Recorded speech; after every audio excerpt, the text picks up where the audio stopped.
Isang sikat na aktor ang umamin na matagal na niyang gusto si Kim Chiu.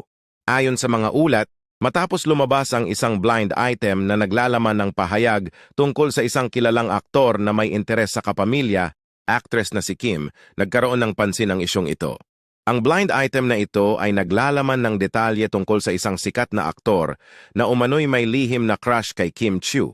Kahit na hindi binanggit ng tuwiran ang pangalan ng aktor sa post, marami ang nagsubok na tukuyin ang kanyang pagkakakilanlan.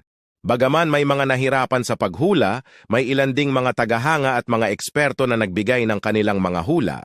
Sinabi ng ilan na noong nakaraan, maraming artista ang nagkaroon ng crush kay Kim Chiu, partikular na nung mga panahong siya ay lumabas sa noontime show na It's Showtime bilang panauhin.